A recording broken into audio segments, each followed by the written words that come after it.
Selamat datang di Mazda Indonesia YouTube channel. Bersama saya Suki Mintio dari Dream Life Works. Hari ini saya sedang bersama satu buah SUV terbaru dari Mazda Indonesia, yaitu Mazda CX-60 Sport yang barusan saja di launching di IMS 2026 yang lalu. Dan hari ini saya akan memperkenalkan satu orang teman lama saya. Dia seorang videografer, dia juga seorang produser, dan pastinya dia seorang Mazda user. Nah, saya akan bawa dia jalan-jalan bareng mobil keren ini supaya dia ngerasain bagaimana sih rasanya nyobain berkendara bersama mobil keren ini. So, stay tune dan ikut terus. Hey, udah lama nih. Ada 5 tahun kita nggak ketemu. Ada. Jadi teman-teman, ini yang tadi sempat saya mention, ini teman saya sejak 2018. Nah, jadi waktu itu zaman-zamannya masih di brand kamera itu satu ya, brand kamera itu. Nah, jadi beliau adalah seorang videografer terkemuka, juga seorang produser, dan pastinya dia penggila otomotif. Makanya kita hari ini datang sini, aku punya sesuatu yang menarik buat. Oh, ada membawa sesuatu nih. Membawa sesuatu. Oke, ntar kita lihat apa itu. Nah, jadi sekarang nih boleh deh cerita, lu tuh lagi sibuk apa sih kegiatannya sehari-hari? Kalau di kerjaan itu, yang pasti pertama gue kerja di salah satu brand audio sebagai head of creative timnya atau manajer marketing komunikasi. Oke. Itu gue ngurusin iklan-iklan brand itu sampai ke ngurusin KOL di brand itu. Habis itu ada punya bengkel PPF dan kaca film. Serta untuk yang pribadi kita ada production house sama ngurusin YouTube juga. Tapi YouTube-nya itu YouTube membahas tentang MotoGP bersama Mr. Italia yang kita tahu. Oke. Jadi emang kebanyakan dunia itu otomotif ya? Iya, kebetulan di otomotif. Yang nggak otomotif ada, tapi nggak usah disebut. Oke. Jadi kita membahas hari ini tentang otomotif. Iya. Nah, jadi tujuan gue kesini itu, kan dari dulu kan lu sering post tentang mobil lu tuh, yang si orange itu tuh. Mazda RX-7. Nah, gue kalau setiap kali dulu ngelihat postingan lu tuh, gue penasaran banget, pengen lihat aslinya tuh kayak apa. Oke, iya. Nanti gue bawa lihat deh. Kebetulan lagi nggak di kantor, kita ke tempat mobil itu lagi dipajang. Oke. Nah, teman-teman, jadi kita akan ngelihat satu buah mobil yang kalau teman-teman lihat nanti mobilnya pasti langsung tahu nih, ini konsepnya itu dari film apa sih gitu ya. Terus bagaimana Bro Darius ini memodif mobilnya, berapa lama modifnya, dan nanti akan cerita tentang itulah. Yeah. Dan setelah itu gue pengen ngajak lu untuk nyobain, karena kan lu pengguna Mazda nih, pengen nyobain Mazda baru yang lagi gue bawa. Oke. Ini sebuah SUV, 5-seater, 2500 cc. Oke. Gitu. Penggerak? Roda belakang. Wah. Mazda? Penggerak roda belakang. Gue belum tahu, ntar kita lihat. Nah, jadi karena, oh ya satu lagi, si Bro Darius ini baru aja punya anak, selamat, congratulations. Thank you.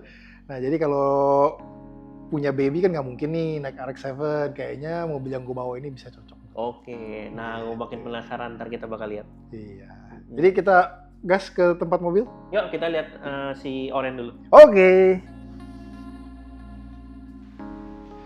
Nah, udah nyampe nih. Ini dia nih. Ini selama ini gue cuma pernah lihat di IG, di sosmed doang, gue nggak pernah lihat aslinya. Gila, keren banget ya. Aslinya. Wah, berapa lama ini ngebangun ini? Membangunnya mungkin setahunan kali ya. Oh, setahunan? Setahunan karena bangunnya nyantai waktu itu. Oh. Terus kalau udah selesai kemarin di tacap-tacap lagi lah. Wah. Jadi ini langsung body kitnya full semua dari Jepang. Jadi mobil ini tuh cuma sisa pintu sama atap. Yang bawaan aslinya? Iya. Oke. Sisanya itu udah diganti sama velgside semua. Kalau velgside itu berarti dia semuanya sudah plug and play atau harus di... Dia emang udah khusus buat mobil ini, plug and play. Jadi pertama-tama waktu itu kita copotin nih, fender kita copot, kap mesin copot, bagasi copot, fender ini dipotong. Oke. Ya kan, habis itu tinggal dipasang. Cuman mesti di fitting ulang. Oke. Mungkin body kit Jepang itu zaman dulu nggak serapih pabrikan lah. Karena mereka kan mungkin handmade gitu. Jadi berubah total ini kita bisa bilang modifikasinya yang ekstrim tapi proper. Oke. Ya kan, berubah bentuk tapi masih nggak yang parah lebaynya. Yang aneh-aneh kan, yang ya kan. mampu Ya, ceper ya, gitu. Karena kan banyak ya teman-teman ya, modif yang dia ekstrim, tapi sebetulnya bukan peruntukannya, ya kan, tapi dia di custom lagi, dibentuk lagi gitu, kan. Ya. Kalau ini emang diperuntukannya untuk masih bisa buat performance, dan performance itu kenapa? Karena dilebarin. Jadi bannya semua jauh lebih lebar, untuk handling kan jauh lebih bagus gitu. Oke.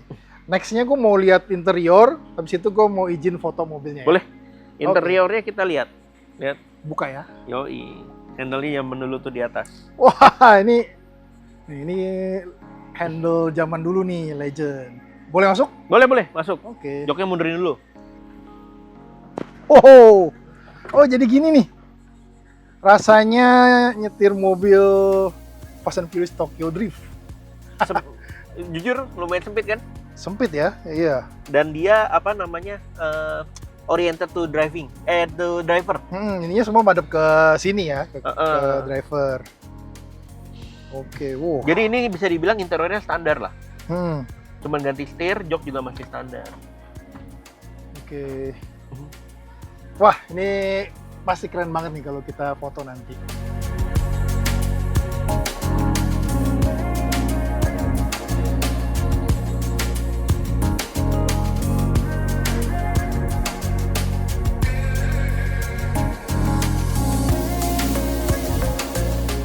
Gimana Bang? Aman? Selesai. Thank you banget udah dikasih kesempatan untuk ngeliat mobil legendaris ini. Udah, fotonya aman? Fotonya aman, nanti bakalan gue share. Oke, sip. Sekarang waktu makan siang ya. Kalian gue mau ngasih lu coba Mazda terbaru. Oke, boleh. Let's go. Yuk.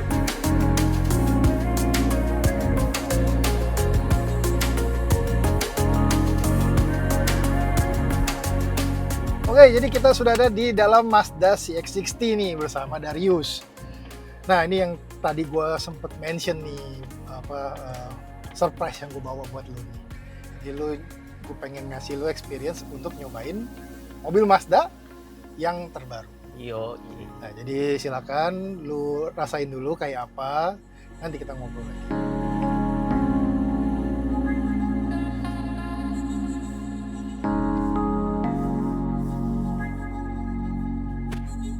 Nah, jadi gimana? Rasa nyetirnya nih? Rasa nyetir ini mobil enak karena yang gua nggak harap tuh maksudnya nggak dipikirkan karena cc-nya itu kan lebih kecil ya.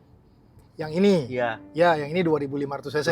2500, tapi tenaga dia tadi nyobain enak banget gitu loh. Tarikannya cukup untuk mobil bodinya segede ini. Ya. Biasa kan rasanya tuh ngeden-ngeden. Ini responsif, halus, bantingannya juga enak. Sama di jalan-jalan yang paling kerasa tuh peredaman suaranya enak banget. Oke. Nah, lu kan dulu kan sempet ngincer yang CX-60 yang 3300 ya? Bener, karena inline 6 dan dia RWD juga ya. Kalau yang itu AWD. All wheel drive. Oh iya. Ya. Pokoknya gue suka karena mobil yang feeling berkendaranya itu RWD atau AWD. Jadi CX-60 ini ada 3 jenis nih, Yus. Yang pertama 3300 cc inline 6 itu all wheel drive. Itu keluar yang setelah dia ada 2500 cc all wheel drive. Namanya CX-60 Pro. Yeah. Nah, yang ini nih yang kita naikin ini CX-60 Sport 2500 cc RWD. Nah, sebetulnya sudah pernah keluar dulu, tapi velgnya velg 18 inch. Oke. Nah, kemarin IMS 2026 kemarin di launching yang ini nih, CX-60 Sport di-upgrade velgnya ke velg 20 inch. Oh, ini udah 20 ya? Ya. Nggak kerasa loh 20, karena 20. masih enak ya, iya, masih enak. Biasa tuh kalau yang ring gede biasanya kan lebih keras. Ya, karena bannya lebih tipis. Betul. Ya. Ini overall enak sih. Dan sebenarnya nambahnya nggak banyak. Kan yang waktu itu dia launching 18 inch itu nggak kan 699. Ini di upgrade ke velg 20 sama ban-bannya semua satu set gitu, nambahnya ke jadi 718. Oh, Cuma nambah 19 juta. iya. Ini enak sih, maksudnya dengan 2500 cc dan feel Mazda-nya nih, dashboard-nya dan desain luarnya tuh yang nggak bisa dibandingkan. Nah, ya. Kalau bicara desain luar sih Mazda udah memang kode desainnya udah terkenal banget ya. Jadi yang Mazda desain sekarang masih bisa awet tuh sampai berapa tahun lagi. Betul. Sebenarnya kayak mobil lo yang tadi tuh RX-7 tuh kan udah berapa tahun kan? Iya. Masih up to date gitu sampai sekarang. Bener. Soalnya Walaupun yang body standarnya pun juga bagus sebenarnya. Iya. RX-7 lu itu udah lu pegang dari kapan? Itu sebenarnya mungkin kalau nggak salah 2017 atau 18. Terus RX-7 itu jogrok di bengkel udah lama banget deh. Nggak dipegang sama sekali. Akhirnya gue pegang, gue rapiin lagi, gue cat ulang. Body fitmentnya itu karena kan itu body beli dari Jepang ya. Jadi tuh body kitnya harus fitting ulang semua. Nah tapi kan mobil lu ini kan tadi dipajang, oke, tapi dia juga tetap bisa jalan. Nah, ini tuh lu terinspirasi sama apa bikin ini nih? Sama film apa? Film Fast and Furious Tokyo Drift yang ketiga. Itu kan emang zaman dulu tuh sampai ketiga Fast and Furious tuh modifnya masih pol-polan. Maksudnya di film itu mereka selalu tampilin modifikasi mobil yang keren-keren. Nah, salah satunya RX-7 ini yang dibangun sama Velside bener-bener ikonik. Sampai semua orang tuh taunya si Han pakai mobilnya ini. Gitu. Okay. Nah, itu Tokyo Drift. Berarti mobil ini bisa buat ngedrift. Pernah nggak lo coba buat drift? Pernah, tapi bukan gue yang bawa. Oh, pernah? Pernah ngetes donat. Itu dari Zico. Oh, dia pernah bawa Pernah. Donat. Jadi waktu itu kita lagi acara launching film Fast and Furious. Terus pas udah sore, udah selesai acara, gue iseng. Zik, cobain nggak? Emang bisa? Emang boleh? Boleh. Tapi menurut lo bisa nggak? Menurut Zico bisa. Karena cukup tenaganya. Oke. Udah dites sama dia, diputerin tuh mobil dia. Jadi ala-ala di film. Oh, gila ya. Diputer 3 kali atau 4 kali gitu. Dia bilang enak, tenaganya cukup. Jadi ya mobil ini layak jalan lah. Gitu. Cuman ya mungkin untuk settingan kompetisi drifting nggak bisa. Oh, iyalah, karena angle-angle-nya belum kita bikin untuk spek drifting. Ya. Gue pernah nyobain CMX-5 yang manual tuh, dan manual enak banget yang manual itu. Iya bener, kadang-kadang bawa manual tuh kangenin. Cuma pas udah kena macet kayak... Nah, itu baru udah penyesalan datang belakangan baru. Tapi sekali-sekali oke lah buat weekend, nyetir manual itu sensasinya beda. Nah, kalau biasanya lu bawa Mazda yang sport, ya, sekarang kan gue pengen ngajak lu nih nyobain Mazda yang SUV, Mazda keluaran terbaru. Karena mobil lu yang tadi itu kan RX-7 itu sudah tahun 90-an lah. 90-an kan? Udah beberapa dekade tuh. Udah 3 dekade tuh mobil itu kan. Jadi pasti perubahannya drastis banget. Bener. Ya. Nah, di mobil ini nih nanti gue pengen ngasih lu coba bahwa mobil itu sudah punya ADAS. ADAS itu kan Advanced Driving Assistance System. Bener. Ya, jadi dia tuh ada banyak. Jadi contohnya nih kalau kita mau coba ini sekarang, lu punya adaptive cruise control. Iya. Nah, caranya tuh yang di sebelah sana lu pencet lu turunin tuh yang tombol plus minus ke minus, dia akan otomatis jalan sendiri. Oh iya. Ini ya ngikutin. Oh iya. Iya. Wih. Nah, kalau ada bunyi begitu berarti si mobil minta kita tetap pay attention sama jalanannya. Palingan nih kalau buat kita jalan tol, jalan kosong gitu, enak kan kita jadi nggak perlu kaki kita nginjek terus digas kan, lu bisa lepas ini kan. ngikutin jalur nih. Ya. Wih. Canggih. Nah, ini salah satunya doang nih. Ya, terus ini ada buat jalan jauh sih enak. Enak buat di tol, jadi lu nggak usah pantengin kaki lu di gas. Terus dia juga kan ada front collision warning gitu-gitu. Jadi kalau misalkan, nah ini mesti lu pegang tuh. Iya. Gitu. Ini so far sih ininya yang gue coba nih asik nih. Widih, udah. Ya. Belum. Dia harus 50 ya. Ini lu mesti on-in dulu yang sebelah sana. Iya. Ya, on-in dulu, iya. baru. Nah. Terus lu bisa setting jarak antara mobil depan sama kita nih mau seberapa jauh. Iya. Ada radarnya.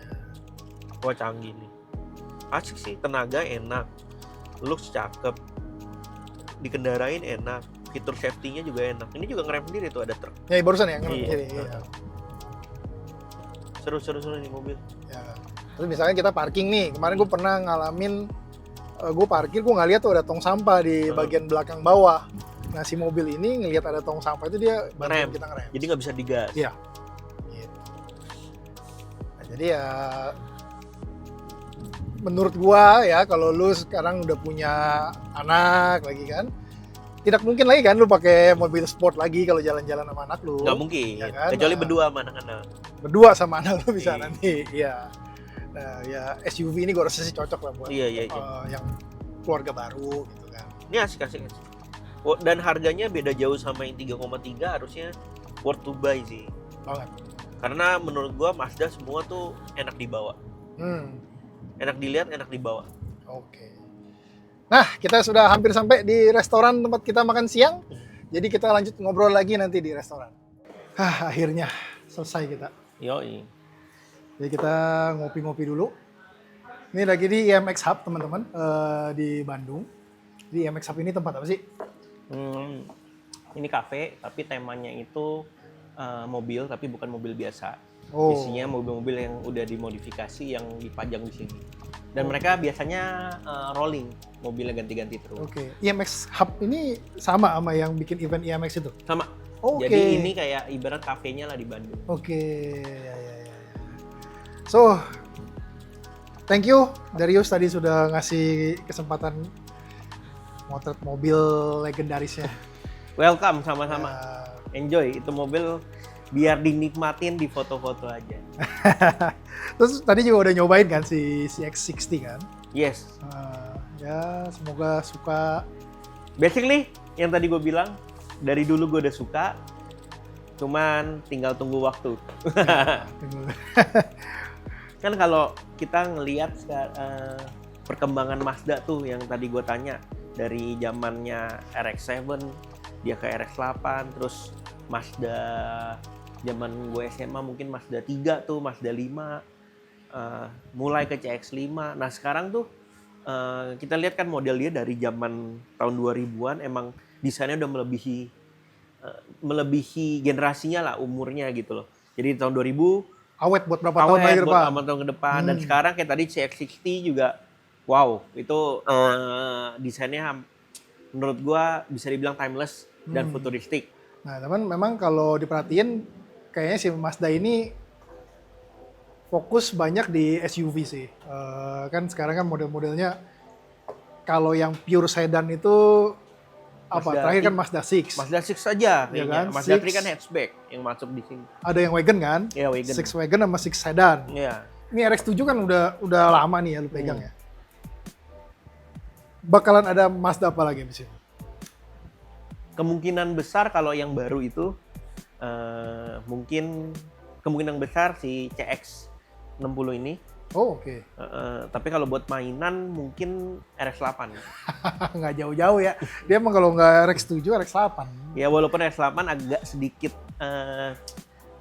kontroversial modelnya, ada karena pintunya Pintu 2 begitu. tapi 4 Ya. gitu. Tapi itu bakal dimodif, ya kan, modif simple bisa buat jalan. Kalau yang ini kan udah tua, jadi jalannya jarang-jarang. Kalau untuk daily kita pasti pakai yang CX-60. Oke. Nah, either yang 3.300 atau yang 2.500. Oke. RX-8-nya tadi udah kepikiran mau diapain. Kalau CX-60 bakalan dibiarin standar atau Kayaknya bakalan standar. standar lah ya. Karena standarnya udah enak dan buat harian jadi nggak ribet. Karena kalau yang namanya modifikasi terlalu banyak pasti, dan kalau nggak bener pasti buat harian tuh nggak enak. Jadi kalau buat harian kita nyari yang nyaman. Lagian ingat udah jadi bapak perlu ada mobil buat bawa anak sama bawa perlengkapan baby. Bener, Iya, makanya iya. harus yang CX-60 lah, maksudnya ukurannya tuh pas. Nggak terlalu gede karena kan family kecil bertiga, paling sama nyokap berempat, jadi harusnya 5 seater cukup. Pas lah ya. Iya. Nanti anak kedua baru pikirin lagi. Iya. Well, oke teman-teman, sekian dulu sesi kita hari ini bersama Darius dan Mazda RX-7-nya.